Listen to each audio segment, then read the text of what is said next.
não esqueça de trazer não. Vamos, gente, deixa eu compartilhar com vocês. Enraizando as verdades no coração, eu quero falar dentro as 2 semanas para trás eu falei a respeito do cuidado com o coração.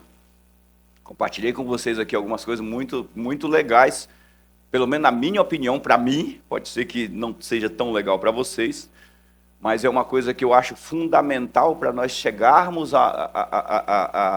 num ponto com uma consciência legal. A Bíblia fala de ter uma consciência tranquila. Se eu estou em paz com consciência, então eu tenho paz com Deus. Então Paulo fala de uma condição pessoal, não é? Para que a paz com Deus seja algo totalmente descortinado, totalmente legal, que funcione. Não fala de algo que Deus tenha com ele, mas tem ele com Deus. Então existem 2 coisas diferentes, né? Se a gente pegar um cônjuge, muitas vezes o marido está bem com a esposa, mas a esposa não está bem com o marido. E não tem a ver com o esposo, tem a ver com a esposa, né? Com o coração dela. Então, quando Paulo fala de uma consciência, fala de nós estarmos bem com Deus, e não do fato de Deus estar bem com a gente, porque Deus está bem com a gente desde os dias de Jesus, amém? Então Deus está bem, ele diz, o meu braço não está encolhido em favor de vocês, meu ouvido não está fechado em favor de vocês.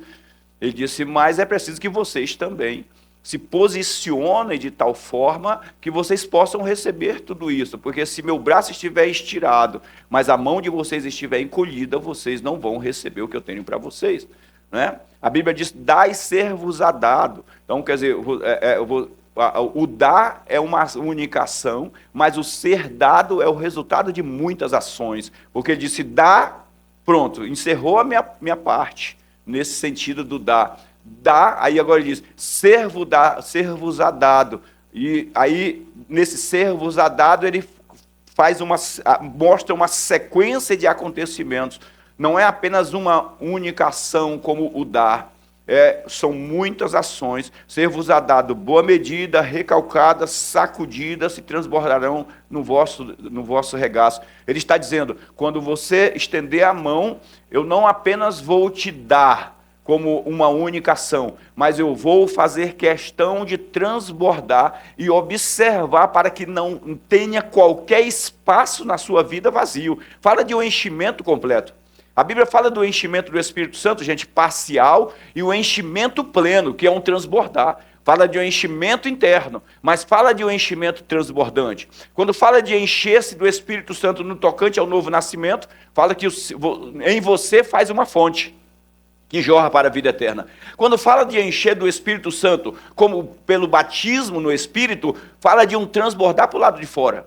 Então existe uma posição que eu tomo, não é? Que eu assumo que vai haver um transbordar de Deus para a minha vida. Então, quando falamos do coração, eu falei exatamente disso. Ter um coração sensível à voz e às direções de Deus, para que eu possa, em todas as minhas, pelo menos em 70%, 80% das minhas atitudes, conseguir aplicar a palavra de Deus. Todas as vezes que eu aplico a palavra de Deus numa direção, eu sou beneficiado por um processo de enraizamento e florescimento dessas verdades dentro de mim. Quando você perdoa, eu falei disso aqui na aula, né? Que às vezes a gente faz a vontade de Deus e não sabe o que está fazendo. Às vezes alguém diz, pastor, eu não sou dirigido pelo Espírito Santo, eu não consigo ouvir a voz do Espírito Santo. Mas a Bíblia diz que ele te guia em toda a verdade. Quando você perdoa alguém, segundo a palavra, porque Jesus perdoou, te perdoou, você está recebendo uma direção do Espírito Santo. Ele está te guiando na verdade. Embora não seja uma direção audível, que ele falou com você, mas ele te guiou para perdoar.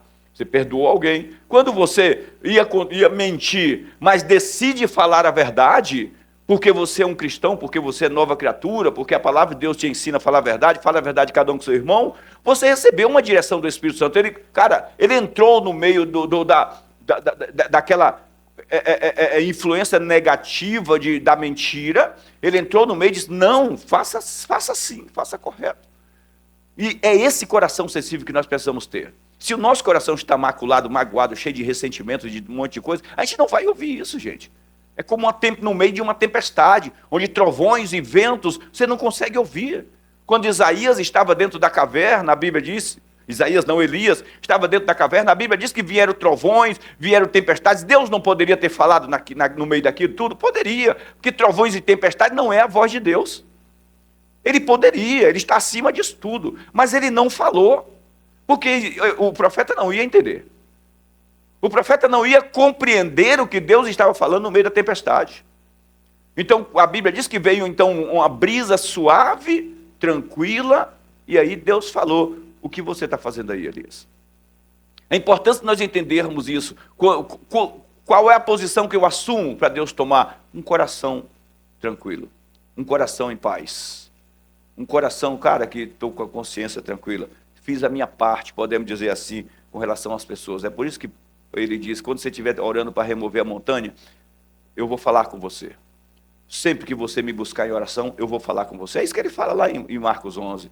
Não é? Enquanto estiver orando, se tem alguma coisa contra o seu irmão, por quê? Porque você vai estar orando e Deus vai falar com você. Sabe o Douglas? Cara, por que está chateada com ele? Por que está chateado com ele? Libera ele aí.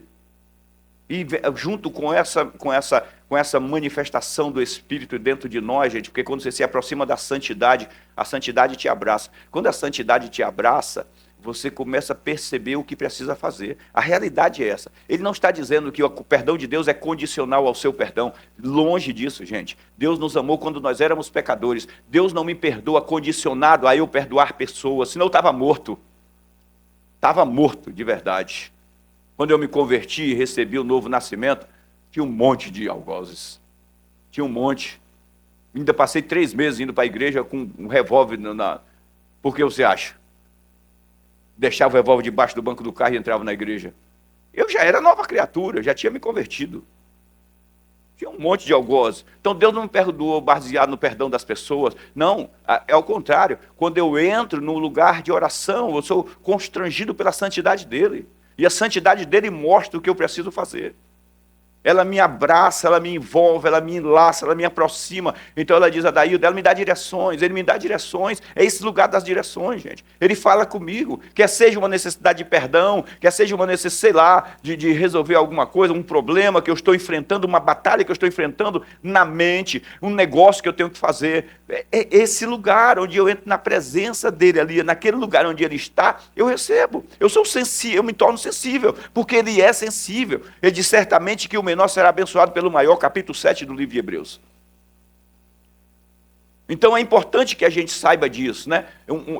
Esse processo de paz que vai enraizar verdades dentro do meu coração. Tiago diz, receba com mansidão a palavra em voz enxertada, porque ela é poderosa para salvar as vossas almas, mudar a vossa forma de pensar, tornar vocês um povo de mente sã e vitorioso.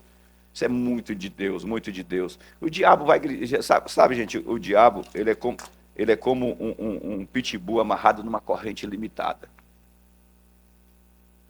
E vou falar para vocês que mesmo você sabendo o tamanho da corrente de um cachorro, e quão grossa ela é, se você não for usado, você não vai passar perto ali, um pouco além do limite da corrente. Tem que ser usado. Já vi bastante. Me lembro de uma vez que eu fui visitar um casal e o cachorro estava amarrado numa corda. E a menina falou, pode passar, pastor, que está amarrado. E aí o cachorro veio até o fim da corda. E eu fiquei pensando, passo ou não passo? Estou lembrando disso aqui porque a maioria dos cristãos sabe que o diabo já foi vencido, mas ainda continuam acuados com medo das afrontas dele, dando crédito ao que ele fala. Não dê crédito ao que o diabo fala. Mas vamos lá. Salmo 24, versos 7 a 10. Põe para mim aqui. Salmo 24, versos 7 a 10. Eu quero ler aqui uma passagem bíblica. Vou rapidinho. Eu trouxe escrito, não mandei slide aí para o Henrique. Trouxe escrito aqui algumas coisas para a gente compartilhar. São coisas que a gente já meditou, já falou tanto, mas é muito importante para a gente, que é aquilo que a gente anda falando. Se de repente você senta na sua casa, imagine que você senta na roda da sua mesa para falar dos problemas que aconteceu, sabe o que é que você faz? Sabe o que é que você faz quando você fala das derrotas, das coisas do passado? Ali que foram ruins, que foram problemas, que fulano está falando, você traz aquilo para a sua mesa. E aí depois que você conta toda essa fuxicada, podemos dizer assim, né? Vou usar o termo fuxicada porque é um termo que a gente entende como pejorativo. Depois que você conta toda essa fuxicada, agora você pega e coloca os pratos na mesa e serve uma comida. Sabe o que você fez? Você fez uma ceia em torno de um ambiente do inferno. Vocês entendem por que é preciso orar na hora do almoço, do jantar? Vocês entenderam isso? Eu comecei a abrir o culto aqui falando sobre isso. Tomem cuidado, porque nós temos o hábito de medir as coisas pelo que vemos. E esquecemos que no reino espiritual, uma semente do tamanho de um grão de mostarda pode significar uma árvore gigantesca. E aí ela se manifesta como uma árvore gigantesca. Na verdade, ela é só uma sementinha do tamanho de um grão de mostarda. E às vezes a gente faz isso. A gente nutre ideias do inferno, coisas de Satanás, das trevas, do calabouço, do fundo do poço do demônio. A gente nutre em nossas vidas. E aí a gente fica recebendo só. É como abre um portal para as trevas trabalhar dentro de casa, trabalhar na família, trabalhar em tantas áreas. Vamos ler aqui. Levantai, ó portas, as vossas cabeças, levantai-vos, ó portais eternos, para que entre o Rei da Glória. Verso 8. Quem é este, o Rei da Glória? O Senhor forte e poderoso, o Senhor poderoso na guerra. Levantai, ó portas, as vossas cabeças, levantai-vos, ó portais eternos, para que entre o Rei da Glória. Verso 10. Quem é esse, o Rei da Glória? O Senhor dos exércitos, este é o Rei da Glória. Pronto, só até aqui. Presta atenção que isso aqui é uma música, é um salmo que era cantado em Israel, que até hoje eles ainda cantam esse salmo em Israel. É um salmo de recepção. E quando a gente fala de música, geralmente de louvor, de adoração, e a mensagem não é sobre louvor e adoração, mas é sobre louvar a Deus. Não é? A gente sempre entende ou pensa em música, em louvor como música. Então a gente volta para casa e diz assim: hoje o louvor na igreja foi muito legal. Quantos louvores foram? Foram 4 louvores. Foram 3 louvores. Ou foram 2 louvores. Ou sei lá, foi tão legal o louvor que só teve um louvor. E na grande realidade, louvor não fala de música. Louvor fala de uma parte da nossa... A música é apenas uma parte de tudo que é louvor. É uma parcela, uma pequena porção de tudo que é louvor. Quando a gente olha para esse salmo, que ele diz: levante as vossas cabeças para que entre o Rei da Glória, que é uma declaração de recepção, uma declaração é uma abertura que é buscada, é dada, é concedida para uma manifestação de Deus, para uma manifestação da glória, com um reconhecimento. Quem é que vai entrar? Quem é que vai entrar? O interessante aqui, que ele não diz: baixe as vossas cabeças, se dobre, porque lá no livro de Apocalipse diz que os anciãos tiram as suas coroas e se prostram diante do Senhor. Não é? Se prostram diante do Senhor. A Bíblia diz que quando o anjo apareceu para Daniel, Daniel caiu como que morto no chão. Ezequiel também desfaleceu, Elias também desfaleceu. Mas o cântico de Davi aqui diz: levante a cabeça para que entre o Rei da Glória, em forma de música, em forma de cântico, em forma de louvor. E é nesse ponto, eu quero comentar rapidinho, eu vou fazer mais leitura do que falando, mas só para você guardar, não é? Entendemos ou devemos entender que não se trata de musicalidade ou de barulho mais alto. Também não trata de suprir a necessidade de Deus, porque Deus tem melhor qualidade de música através dos anjos. Então, nós falamos disso aqui um tempo atrás, acho que foi um workshop que nós fizemos aqui, a respeito disso, que inclusive essa frase, esse escrito aqui, eu escrevi lá atrás, e eu estava meditando nisso antes de ontem. Eu disse: caramba, como nós precisamos do exercício constante, o treinamento. Acho que a Cris, na aula que ela deu aqui para pais e mães aqui, né, no dia que a gente esteve na quarta-feira, ela comentou sobre esse exercício, né? A palavra é poderosa para o ensino, e o ensino lá é exercício constante. Ontem eu estava falando para um pai, você sabe o que é que a Bíblia fala, instruir o menino no caminho que deve andar? Ele falou, não, a Bíblia é ensinar. Eu falei, não, olha só, eu conheci um cara ontem, eu fui buscar uma peça na casa dele lá no Mandaqui, e comecei com ele, falou que é cristão, e acabamos no meio da conversa lá de quase 2 horas. Eu comentei com ele, você sabe o que é que a Bíblia diz, ensina o menino no caminho que deve andar? Aí ele falou, não, é a gente falar do Evangelho.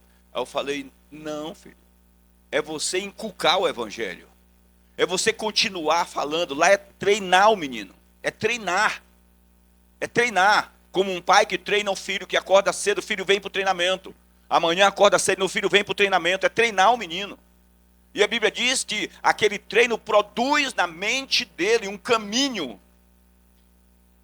produz um caminho, que quando ele envelhecer, o caminho está lá, dentro da mente dele, o treinamento. E eu disse, você sabe o que é que os pais fazem com os filhos? Os pais dizem para os filhos fazer aquilo que eles não fazem. Está cheio de pais mandando os filhos irem para a igreja e não vão para a igreja. Está cheio de pais dizendo para os filhos não fumarem, fumam. Está cheio de pais dizendo para os filhos não mentir, mentem. Sabe o que aconteceu no final? E o filho dele estava do lado, um jovem. Ele falou assim, nossa pastor, e os meus filhos vivem cobrando para eu ir para a igreja. E eu já falei para eles, vai para a igreja, faça o que eu faço, faça o que eu mando, não faça o que eu faço. Vocês entenderam? Então, a importância de nós entendermos o que essa questão de louvor não é apenas musicalidade. Adoração a Deus é um estilo de vida. É um estilo de vida, não é? O louvor fala de confiança, fala de gratidão, fala de determinação, fala de perseverança, fala de ousadia, fala de maturidade. Todas essas áreas estão incutidas na adoração a Deus. Vamos pegar aqui o significado de louvor, né? Celebração ou manifestação honrosa, homenagem, louvação, enaltecimento dos méritos, elogio, demonstração de gratidão e agradecimento. Aí você vai entender quando Paulo diz assim, não vos embriagai-vos com vinho, em que há contenda, mas enchei-vos do Espírito. Como eu me encho do Espírito? Falando entre vós com salmos, hinos e cânticos espirituais, salmodiando ao Senhor, e, sabe, compartilhando a palavra, e conversando sobre as coisas do céu. Você está louvando a Deus. Ele disse, assim você se enche do Espírito. Então não é só cantando. Não é só cantando. Quando eu passo o dia falando das coisas de Deus, quando eu fico repetindo a palavra, quando eu reflito na palavra, quando eu começo a declarar que Deus é bom, quando eu digo que Deus é a minha justiça, que Ele é a minha força, eu estou louvando a Deus, enaltecendo a Ele, colocando Ele no lugar de honra, entronizando Ele no meio das minhas dificuldades.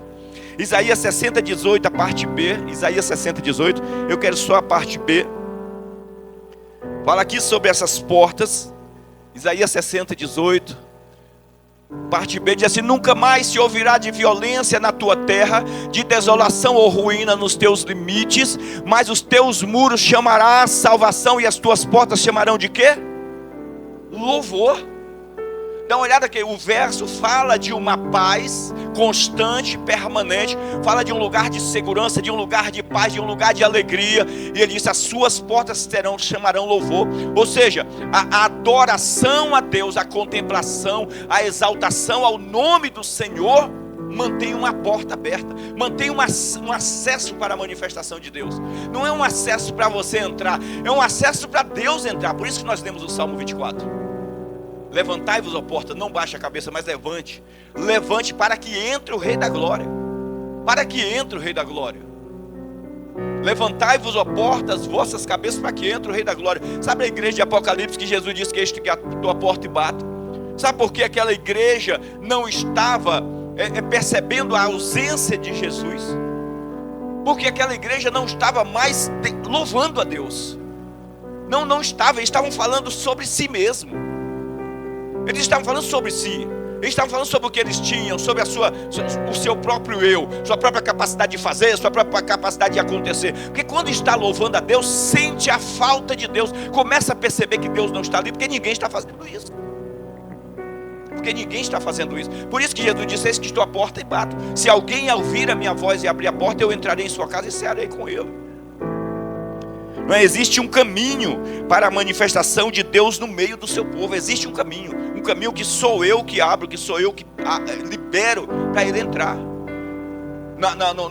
Quando o povo de Israel foi para o deserto, olha só o cuidado de Deus. Ele diz assim: eu quero que vocês, quando forem fazer as vossas necessidades, levem uma pá para enterrar. Abra um buraco e depois enterre, porque eu quero andar no meio de vocês. Então ele disse: existe uma condição para que eu me mova no meio de vocês, uma forma que eu vou me mover entre vocês. Ele não pede muito, ele pede uma contemplação da santidade dele, de quem ele é, a oração do Pai Nosso. Pai nosso que estais no céu, é a habitação dele, santificada, a santificação do nome dele. E essa santificação é feita por declarações e adoração e declaração da palavra. Podemos estar com muros bem reforçados, mas com portas caídas. Podemos nos sentir com muros reforçados, mas com as portas caídas. A nossa boca declarando sempre a fatalidade, declarando sempre as desgraças, as derrotas, o tempo inteiro. Sempre falando mal da vida de alguém, sempre trazendo à tona o que não presta, tudo aquilo que o diabo tentou colocar na nossa cabeça. Sabe quando você chega em casa no final de um dia bem trabalhoso, e a pessoa diz: como foi o seu dia? Nossa, misericórdia, como meu dia foi muito ruim. Sabe, de manhã quando eu cheguei lá, e chegou fulano, e ali aquela maloqueira, aí depois saiu ele, sabe, na hora, fui sentar na hora do almoço, e o micro-ondas não funcionou, e não consegui esquentar a marmita, e comi a marmita fria, e aí depois quando eu voltei para trabalhar, fui bater o ponto, e o relógio mordeu o meu cartão, e eu puxei, rasgou a ponta do cartão, e depois quando eu foi na parte da tarde que eu fui sair, tiraram o relógio lá e não trouxeram o relógio de volta, eu estou com medo de ter perdido a minha tarde. Sabe como vai ser essa noite dessa pessoa? O inferno. É um pesadelo, Satanás montado no pescoço dela, com a espora no peito dela, a noite inteira. Porque é o que ela cultiva, é verdade, porque é o que ela cultivou. Porque às vezes a pessoa pensa que está forte, mas não está. A Bíblia diz que quando Neemias perguntou a respeito de Israel, de Jerusalém, como estava a cidade, que ele foi deportado para o cativeiro. Então chegaram alguns irmãos dele lá, e ele disse: me traga notícia de Jerusalém. Ele disse: as portas estão queimadas a fogo. Sabe, gente, os muros estavam derrubados, não tinha muros, mas eles trazem a notícia das portas. Porque naqueles dias as portas era infinitamente mais importante do que os muros. Embora os muros protegiam, as portas eram o lugar do comércio, o lugar da prosperidade, o lugar das escolhas e das decisões. Os anciãos iam para a porta, colocavam uma mesa na porta da cidade, tinha como se fosse uma espécie de praça perto da porta. Ali eram decididas as coisas. Era comprado, era vendido. O comércio interno funcionava a partir do que passava pela porta. Era decidido os impostos, tudo ali na entrada, tudo na porta. Então deram notícias das portas. É aí que começa tudo. Para onde eu fixo os meus olhos, para onde eu fixo. A Bíblia diz que os olhos e a boca, os olhos são as janelas da alma. Os olhos são as janelas da alma. A porta certamente é a nossa boca. Vai dar esse acesso a tudo para dentro. É como nós falamos, o que nós declaramos. O que você declara tem um fundamento extraordinário, né? Extraordinário. O trabalho do Espírito Santo é conosco, é nos ajudar, é nosso ajudador, não é? Portanto, o que eu e você estamos falando ou cantando está cooperando com o Espírito Santo. O que as declarações estão produzindo? Aquilo que está saindo da nossa boca controla o fluxo de bênçãos que esperamos receber. O que está saindo da minha e da sua boca controla o fluxo de bênçãos que esperamos receber. Números 14, 28. Números 14, 28. Põe para mim aqui, mas por gentileza. Números 14, 28. Dá uma olhada. Agora digam-lhes o seguinte. Digam-lhes o seguinte. Deus manda Moisés falar para o povo. Diga-lhes o seguinte. Olha lá, ó.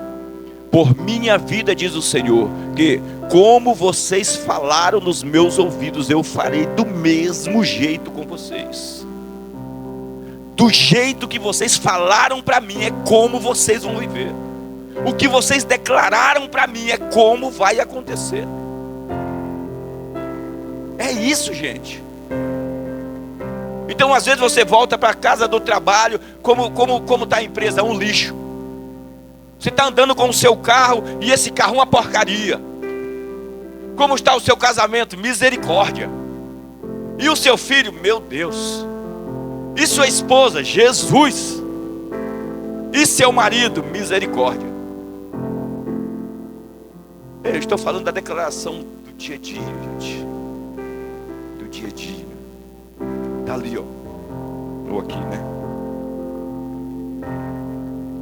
Você pode fazer declaração de Deus poderoso, falando e cantar derrotas e fracassos. Ou ao contrário, você pode falar de um Deus poderoso enquanto você fala, mas cantar derrotas e fracassos. Sabe, misturar as coisas. Tiago disse, não é conveniente. Não é conveniente. Daniel, quando fez uma oração a Deus, ele ficou ali, permaneceu vigiando, porque ele precisava de uma resposta. Apocalipse 21, traz pão para mim aí, Mar. Apocalipse 21. As 12 portas são 12 pérolas, e cada uma dessas portas de uma só pérola. A praça da cidade é de ouro puro como vidro transparente, mas ninguém acessa a praça sem passar pela porta. As 12 portas. Agora pense na confecção de uma pérola. Diz a história, a ciência, né? Que uma pérola, ela é produzida sob pressão. Aquele grãozinho de areia que entra lá na ostra, e ela começa a lutar contra aquele grão de areia, e ela produz uma enzima para se proteger, porque aquilo incomoda. É o produto do incômodo, sai uma pérola. O produto do incômodo da ostra produz uma pérola. Sabe qual é o melhor momento para a gente adorar a Deus e declarar a palavra? No momento da pressão. No momento onde eu estou pressionado, no momento onde eu estou, o inferno está querendo, e eu começo a declarar a palavra de Deus, começo a declarar. Esse é o momento, gente, é ali que vai produzir pérolas. É ali que Deus vai ser glorificado. Eu comentei com vocês aqui um tempo atrás, quando morreu a esposa do pastor Bill Johnson, que é o pastor, o líder da Bethel. Ela morreu no domingo, ele estava lá pregando na igreja no domingo depois. E aí, segundo ele, o Chris, que é o líder, o segundo dele, e os outros pastores falaram: pastor, não, o senhor tem que ficar uns dias em casa, tranquilo, descansando. Ele falou assim: eu nunca nessa terra terei uma outra oportunidade de louvar a Deus como eu estou tendo agora. Porque no céu não vamos ter qualquer dificuldade, o céu é só de louvor. Mas aqui é no momento da crise, é no momento dos combates que eu tenho a oportunidade de oferecer o meu melhor louvor, porque eu escolho, apesar da dor, apesar da tristeza, apesar da perda, eu escolho adorar a Deus, eu escolho estar aqui, eu escolho louvar ao Senhor, porque é nesse lugar que vai ser edificado, vai ser construído boas pérolas. É nesse momento, né? Qualquer um pode dar louvor quando está feliz, o problema é quando vem as crises. Portões poderosos de louvor são construídos ao responder às dificuldades, glorificando a Deus. Portões poderosos de louvor acontece quando eu respondo à dificuldade, glorificando a Deus, não é? Ainda em Apocalipse 21, 25 e 26. Põe para mim aqui, Mar, por gentileza. 21, Apocalipse 21, verso 25 e o verso 26. Diz assim: as suas portas nunca jamais se fecharão de dia, porque nela não haverá noite. Verso 26. E lhes trarão a glória e a honra das nações. Presta atenção. As suas portas jamais se fecharão nem de dia e nem de noite, porque lá não haverá noite. E a glória e a honra das nações lhes serão trazidas. Então está falando aí de um lugar onde Deus será glorificado o tempo inteiro. Portas são abertas à entrada de Deus o tempo inteiro. A Bíblia diz que, caminhando para o fechamento, que Deus habita no meio dos louvores do seu povo. E lá no meio Ele é entronizado entre os louvores, entre a adoração. Está dizendo que quando você começa a declarar a palavra de Deus, há uma manifestação de Deus. Há uma manifestação do poder dEle, que você atrai a presença dEle. Tiago diz no capítulo 3, do verso 10, não precisa nem colocar, mano. Da mesma boca procede bênçãos e maldições. Meus irmãos, não pode ser assim. Acaso pode sair água doce e água amarga da mesma fonte? O louvor é uma arma de combate poderosa. Eu disse: não é possível, não tem possibilidade de uma mesma fonte sair água amarga e água doce. Porque eu preciso liberar a vida, né? Será que alguém está tendo bênção somente de vez em quando louva a Deus? Salmo 22, 3, o salmista diz: tu, porém, és santo e estás entronizado, habita sobre os louvores de Israel. Ele é entronizado em meio à música, à adoração, às declarações de verdades. Salmo 100, verso 2 diz assim: prestem culto ao Senhor com alegria, entrem na sua presença com cânticos alegres. Tiago 5,9: irmãos, não se queixem uns dos outros, para que não sejam julgados. Efésios 4,29: nenhuma palavra torpe saia da sua boca, mas apenas a que for útil para trazer edificação aos outros, conforme a necessidade e que conceda graça. Aleluias. Podemos nos deixar ser influenciados por coisas ruins que acontecem conosco e ao nosso redor, ou podemos realinhar a rota na direção correta, baseados na verdade, e seguirmos em frente. Não dá para continuar falando dos fracassos e ainda esperar bons resultados futuros. Não dá. Não dá. Meu futuro eu construo com boas sementes. Eu construo com boas sementes. Deus disse para o povo assim: olha, gente, sabe o que é que vocês fazem? Se preparem, orem por esse povo, me adorem aí, celebrem aí, liberem os seus filhos para festejarem aí, porque eu tenho um futuro bom para vocês. E eu quero que vocês chaveiem a chegada desse futuro com festas. Com festas. Salmo 50 diz assim: diz, honra-me confiando em mim no dia do seu problema. Honra-me confiando em mim no dia do seu problema. Sadraque, Mesaque e Abednego louvou a Deus no meio da crise. Quando diziam, vai ser queimado, eles disseram assim: se Deus quiser livrar a gente, Ele livra. Se Ele não quiser, não tem problema. No entanto, não nos dobraremos diante de vocês. Foi no meio da crise. Atos 16, Paulo e Silas estavam na prisão encarcerados. Eles começaram a louvar a Deus. As portas do céu se abriu, o Espírito entrou e tremeu tudo aquilo. Todo mundo foi libertado. É isso, gente. É isso. Trazer o nosso lar. Eu já falei aqui, 2025 será um ano de direções, gente. Percepções extraordinárias vão acontecer no mundo. Extraordinárias. Vocês vão ver, gente. Estou falando de direções do Espírito Santo. Vocês vão ver. Guardem isso no coração. Vai ser postado, vai aparecer no YouTube. Hoje tem YouTube para tudo. Vai aparecer lá no Facebook, no Instagram, pessoas colocando crianças falando da parte de Deus. Não estou falando de pregando o Evangelho, não. Falando coisas que Deus disse. Porque será um ano da abertura de direções do Espírito Santo para as pessoas. Se a igreja estiver atenta, as pessoas vão fluir de forma extraordinária. Vão fluir de forma extraordinária e poderosa. Por isso eu posso me preparar, me antecipar para desenvolver essa sensibilidade do Espírito. Um coração sensível que ouve, que atenta para o que Deus está falando, para o que Ele quer falar. Sabe, para já começar um ano. Nós teremos 4 semanas aí em janeiro, né, falando de palavra com celebração. Com celebração a Deus. Isso aqui é apenas um ponto inicial, uma aberturinha para o que a gente tem pela frente. Vamos iniciar janeiro celebrando a Deus, fazendo um tempo de jejum, fazendo tempos de orações, para que o ano de 2025 seja de fato um ano com uma cortina tipo isso aqui, ó, transparente, você consiga enxergar do outro lado, os céus estejam abertos. Vamos ficar de pé, fique de pé junto comigo, por gentileza.